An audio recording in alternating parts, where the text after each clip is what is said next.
ओम श्री विष्णवे नमः। ओम बृहस्पते नमः। आप सभी का हमारे YouTube चैनल पर हार्दिक स्वागत है। समस्त मनोकामनाओं को पूर्ण करने वाली आज आइए सुने बृहस्पतिवार व्रत की पौराणिक कथा। भारतवर्ष में एक प्रतापी और दानी राजा राज्य करता था। वह नित्य गरीबों और ब्राह्मणों की सहायता करता था। ये बात उसकी रानी को अच्छी नहीं लगती थी।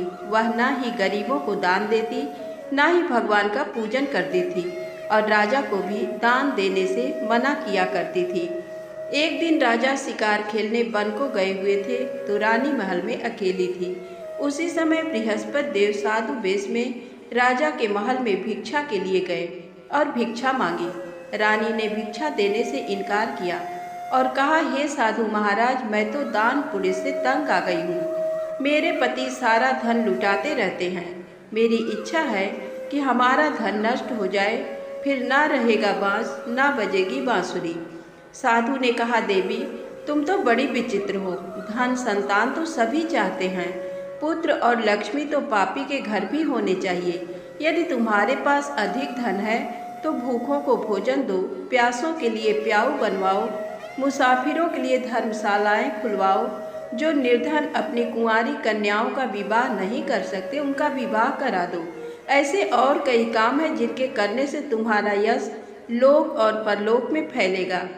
परंतु रानी पर उपदेश का कोई प्रभाव न पड़ा। वह बोली, महाराज आप मुझे कुछ ना समझाएं। मैं ऐसा धन नहीं चाहती जो हर जगह बांटती फिरूं। साधु ने उत्तर दिया, यदि तुम्हारी ऐसी इच्छा है तो तथास्तु। तुम ऐसा करना कि बृहस्पतिवार को घर लीप कर पीली मिट्टी से अपना सिर धोकर स्नान करना, भट्ठी चढ़ाकर कपड़े धोना। ऐसा करने से आपका सारा धन नष्ट हो जाएगा। इतना कहकर वह साधु महाराज वहाँ से अलोप हो गए। साधु के अनुसार कई बातों को पूरा करते हुए रानी को केवल 3 बृहस्पतिवार ही बीते थे कि उसकी समस्त धन संपत्ति नष्ट हो गई। भोजन के लिए राजा का परिवार तरसने लगा। तब एक दिन राजा ने रानी से बोला कि हे रानी, तुम यहीं रहो, मैं दूसरे देश को जाता हूँ, क्योंकि यहाँ पर सभी लोग मुझे जानते हैं, इसलिए मैं कोई छोटा कार्य नहीं कर सकता। ऐसा कहकर राजा परदेश चला गया। वहाँ वह जंगल से लकड़ी काट कर लाता और शहर में बेचता। इस तरह वह अपना जीवन व्यतीत करने लगा। इधर राजा के परदेश जाते ही रानी और दासी दुखी रहने लगी। एक बार जब रानी और दासी को 7 दिन तक बिना भोजन के रहना पड़ा तो रानी ने अपनी दासी से कहा, हे दासी, पास ही के नगर में मेरी बहन रहती है, वह बड़ी धनवान है। तू उसके पास जा और कुछ ले आ, ताकि थोड़ी बहुत गुजर बसर हो जाए। दासी रानी की बहन के पास गई। उस दिन गुरुवार था और रानी की बहन उस समय बृहस्पतिवार व्रत की कथा सुन रही थी। दासी ने रानी की बहन को अपनी रानी का संदेश दिया, लेकिन रानी की बड़ी बहन कोई उत्तर नहीं दिया। जब दासी को रानी की बहन से कोई उत्तर नहीं मिला तो वह बहुत दुखी हुई और उसे क्रोध भी आया। दासी ने वापस आकर रानी को सारी बात बता दी। सुनकर रानी ने अपने भाग्य को कोसा।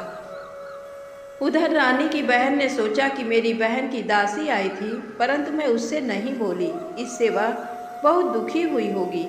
कथा सुनकर और पूजन समाप्त करके वह अपनी बहन के घर आई और कहने लगी, हे बहन, मैं बृहस्पतिवार का व्रत कर रही थी। तुम्हारी दासी मेरे घर आई थी, परंतु जब तक कथा होती है तब तक ना तो उठते हैं और ना ही बोलते हैं, इसलिए मैं नहीं बोली। कहो दासी, क्यों गई थी? रानी बोली, बहन तुमसे क्या छिपाऊं, हमारे घर में खाने तक को अनाज नहीं था। ऐसा कहते कहते रानी की आंखें भर आईं। उसने दासी समेत पिछले 7 दिनों से भूखे रहने तक की बात अपनी बहन को विस्तार पूर्वक सुना दी। रानी की बहन बोली, देखो बहन, भगवान बृहस्पति देव सबकी मनोकामना को पूर्ण करते हैं। देखो, शायद तुम्हारे घर में अनाज रखा हो। पहले तो रानी को विश्वास नहीं हुआ, पर बहन के आग्रह करने पर उसने अपनी दासी को अंदर भेजा तो उसे सचमुच अनाज से भरा एक घड़ा मिल गया। ये देखकर दासी को बड़ी हैरानी हुई। दासी रानी से कहने लगी, हे रानी, जब हमको भोजन नहीं मिलता तो हम व्रत ही तो करते हैं, इसलिए क्यों न इनसे व्रत और कथा की विधि पूछ ली जाए, ताकि हम भी व्रत कर सकें। तब रानी ने अपनी बहन से बृहस्पतिवार व्रत के बारे में पूछा। उसकी बहन ने बताया, बृहस्पतिवार के व्रत में चने की दाल और मुनक्का से विष्णु भगवान का केले की जड़ में पूजन करें तथा दीपक जलाए, व्रत कथा सुने और पीला भोजन ही करें। इससे बृहस्पति देव प्रसन्न होते हैं। व्रत और पूजन विधि बताकर रानी की बहन अपने घर को लौट गई। 7 दिन के बाद जब गुरुवार आया तो रानी और दासी ने व्रत रखा। घुड़साल में जाकर चना और गुड़ लेकर आई, फिर उससे केले की जड़ तथा विष्णु भगवान का पूजन किया। अब पीला भोजन कहाँ से आए, इस बात को लेकर दोनों बहुत दुखी थे। चूँकि उन्होंने व्रत रखा था इसलिए बृहस्पति देव उनसे प्रसन्न थे, इसलिए वे एक साधारण व्यक्ति का रूप धारण कर 2 थालों में सुंदर पीला भोजन दासी को दे गए। भोजन पाकर दासी प्रसन्न हुई और फिर रानी के साथ मिलकर भोजन ग्रहण किया। उसके बाद वे सभी गुरुवार को व्रत और पूजन करने लगी। बृहस्पति भगवान की कृपा से उनके पास फिर से धन संपत्ति आ गई, परंतु रानी फिर से पहले की तरह आलस्य करने लगी। तब दासी बोली, देखो रानी, तुम पहले भी इस प्रकार आलस्य करती थी। तुम्हें धन रखने में कष्ट होता था, इस कारण सभी धन नष्ट हो गया, और अब जब भगवान बृहस्पति की कृपा से धन मिला है तो तुम्हें फिर से आलस्य होता है। रानी को समझाते हुए दासी कहती है कि बड़ी मुसीबतों के बाद हमने ये धन पाया है, इसलिए हमें दान पुण्य करना चाहिए, भूखे मनुष्यों को भोजन कराना चाहिए और धन को शुभ कार्यों में खर्च करना चाहिए, जिससे तुम्हारे कुल का यश बढ़ेगा, स्वर्ग की प्राप्ति होगी और पितृ भी प्रसन्न होंगे। दासी की बात मानकर रानी अपना धन शुभ कार्यों में खर्च करने लगी, जिससे पूरे नगर में उसका यश फैलने लगा। एक दिन राजा दुखी होकर जंगल में एक पेड़ के नीचे आसन जमाकर बैठ गया। वह अपनी दशा को याद करके व्याकुल होने लगा। बृहस्पतिवार का दिन था। एकाएक उसने देखा कि निर्जन वन में एक साधु प्रकट हुए। वह साधु वेश में स्वयं बृहस्पति देवता थे। लकड़हारे के सामने आकर बोले, हे लकड़हारे, इस सुनसान जंगल में तू चिंता मग्न क्यों बैठा है? लकड़हारे ने दोनों हाथ जोड़कर प्रणाम किया और उत्तर दिया, महात्मा जी, आप सब कुछ जानते हैं, मैं क्या कहूँ? ऐसा कहकर रोने लगा और साधु को अपनी आत्मकथा सुनाई। महात्मा जी ने कहा, तुम्हारी स्त्री ने बृहस्पति के दिन बृहस्पति भगवान का निरादर किया है, जिसके कारण रुष्ट होकर उन्होंने तुम्हारी ये दशा कर दी। अब तुम चिंता को दूर करके मेरे कहने पर चलो तो तुम्हारे सब कष्ट दूर हो जाएंगे और भगवान पहले से भी अधिक संपत्ति देंगे। तुम बृहस्पति के दिन कथा किया करो, 2 पैसे के चने मुनक्का लाकर उसका प्रसाद बनाओ और शुद्ध जल से लोटे में शक्कर मिलाकर अमृत तैयार करो। कथा के पश्चात अपने सारे परिवार और सुनने वाले प्रेमियों में अमृत व प्रसाद बांटकर आप भी ग्रहण करो। ऐसा करने से भगवान तुम्हारी सब मनोकामनाएं पूरी करेंगे। साधु के ऐसे वचन सुनकर लकड़हारा बोला, हे प्रभु, मुझे लकड़ी बेचकर इतना पैसा नहीं मिलता जिससे भोजन के उपरांत कुछ बचा सकूं। मैंने रात में अपनी स्त्री को व्याकुल देखा है, मेरे पास कुछ भी नहीं जिससे मैं उसकी खबर मंगा सकूं।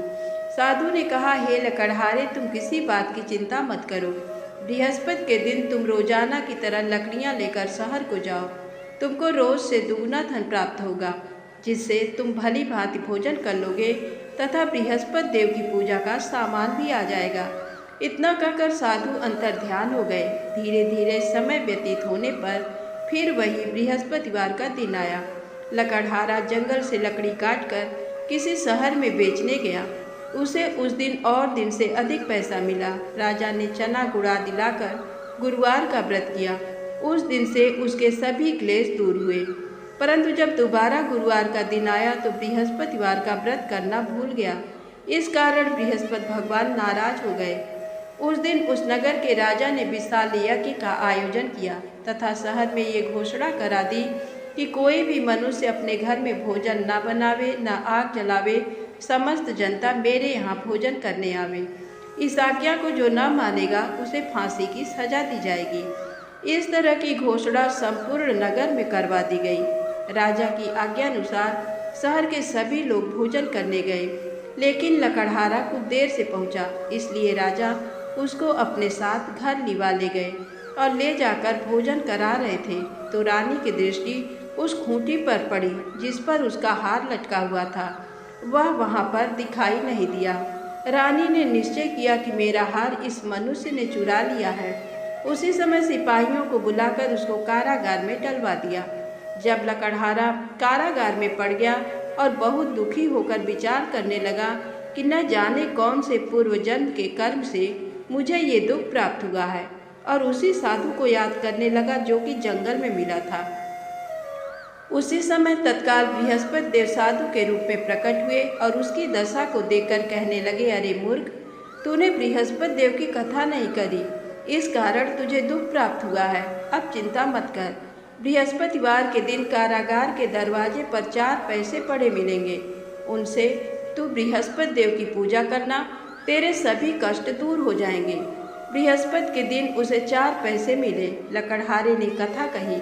उसी रात्रि को बृहस्पति देव ने उस नगर के राजा को स्वप्न में कहा, हे राजा, तुमने जिस आदमी को कारागार में बंद कर दिया है वह निर्दोष है, वह राजा है, उसे छोड़ देना। रानी का हार उसी खूंटी पर लटका है। अगर तू ऐसा नहीं करेगा तो मैं तेरे राज्य को नष्ट कर दूंगा। इस तरह रात्रि के स्वप्न को देखकर राजा प्रातःकाल उठा और खूंटी पर हार देखकर लकड़हारे को बुलाकर क्षमा मांगी तथा लकड़हारे को योग्य सुंदर वस्त्र आभूषण देकर विदा कर दिया। बृहस्पति देव की आज्ञा अनुसार लकड़हारा अपने नगर को चल दिया। राजा जब अपने नगर के निकट पहुंचा तो उसे बड़ा आश्चर्य हुआ। नगर में पहले से अधिक बाग, तालाब, कुएं तथा बहुत सी धर्मशाला, मंदिर आदि बन गए हैं। राजा ने पूछा, ये किसका बाग और धर्मशाला है? तब नगर के सब लोग कहने लगे, ये सब रानी और बांदी के हैं। तो राजा को आश्चर्य हुआ और गुस्सा भी आया। जब रानी ने ये खबर सुनी कि राजा आ रहे हैं तो उन्होंने बांदी से कहा कि हे दासी, देख, राजा हमको कितनी बुरी हालत में छोड़ गए थे। हमारी ऐसी हालत देखकर वह लौट न जाए, इसलिए तू दरवाजे पर खड़ी हो जा। आज्ञानुसार दासी दरवाजे पर खड़ी हो गई। राजा आए तो उन्हें अपने साथ लिवा लाई।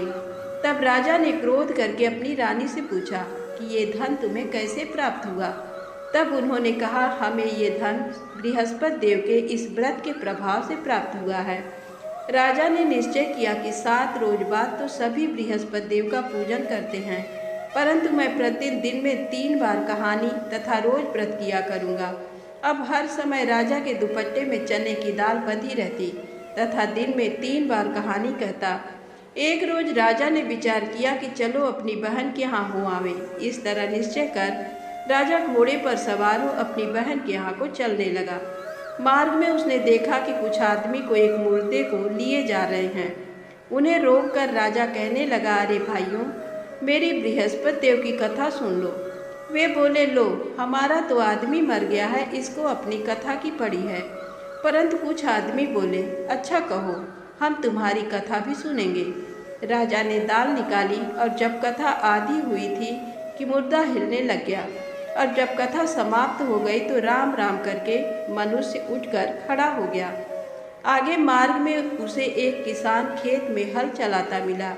राजा ने उसे देख और उससे बोले, अरे भैया, तुम मेरी बृहस्पतिवार की कथा सुन लो। किसान बोला, जब तक मैं तेरी कथा सुनूंगा तब तक 4 हरैया जोत लूँगा। जा अपनी कथा किसी और को सुनाना। इस तरह राजा आगे चलने लगा। राजा के हटते ही बैल पछाड़ खाकर गिर गए तथा किसान के पेट में बड़ी जोर का दर्द होने लगा। उस समय उसकी माँ रोटी लेकर आई। उसने जब यह देखा तो अपने पुत्र से सब हाल पूछा और बेटे ने सभी हाल कह दिया। तो बुढ़िया दौड़ी दौड़ी उस घुड़सवार के पास गई और उससे बोली कि मैं तेरी कथा सुनूंगी, तू अपनी कथा मेरे खेत पर चलकर ही कहना। राजा ने बुढ़िया के खेत पर जाकर कथा कही, जिसके सुनते ही वह बैल उठ खड़े हुए तथा किसान के पेट का दर्द भी बंद हो गया। राजा अपनी बहन के घर पहुंचा। बहन ने भाई की खूब मेहमानी की। दूसरे रोज प्रातःकाल राजा जगा तो वह देखने लगा कि सब लोग भोजन कर रहे हैं। राजा ने अपनी बहन से कहा, ऐसा कोई मनुष्य है जिसने भोजन नहीं किया हो, मेरी बृहस्पतिवार की कथा सुन ले। बहन बोली, हे भैया, ये देश ऐसा ही है कि पहले यहाँ लोग भोजन करते हैं, बाद में अन्य काम करते हैं। अगर कोई पड़ोस में हो तो देख आऊं। वह ऐसा कहकर देखने चली गई, परंतु उसे कोई ऐसा व्यक्ति नहीं मिला जिसने भोजन न किया हो। अतः वह एक कुम्हार के घर गई, जिसका लड़का बीमार था। उसे मालूम हुआ कि उनके यहाँ 3 रोज से किसी ने भोजन नहीं किया है। रानी ने अपने भाई की कथा सुनने के लिए कुम्हार से कहा। वह तैयार हो गया। राजा ने जाकर बृहस्पतिवार की कथा कही, जिसको सुनकर उसका लड़का ठीक हो गया। अब तो राजा की प्रशंसा होने लगी। एक रोज राजा ने अपनी बहन से कहा कि हे बहन, हम अपने घर को जाएंगे, तुम भी तैयार हो जाओ। राजा की बहन ने अपनी सास से कहा। सास ने कहा, हाँ चली जा, परंतु अपने लड़कों को मत ले जाना, क्योंकि तेरे भाई के कोई औलाद नहीं है। बहन ने अपने भैया से कहा, हे भैया, मैं तो चलूँगी, पर कोई बालक नहीं जाएगा। राजा बोला, जब कोई बालक नहीं चलेगा तब तुम ही क्या करोगी। बड़े दुखी मन से राजा अपने नगर को लौट आया। राजा ने अपनी रानी से कहा, हम निर्वंशी हैं, हमारा मुंह देखने का धर्म नहीं है और कुछ भोजन आदि नहीं किया। रानी बोली, हे प्रभु, बृहस्पति देव ने हमें सब कुछ दिया है, वह हमें औलाद अवश्य देंगे।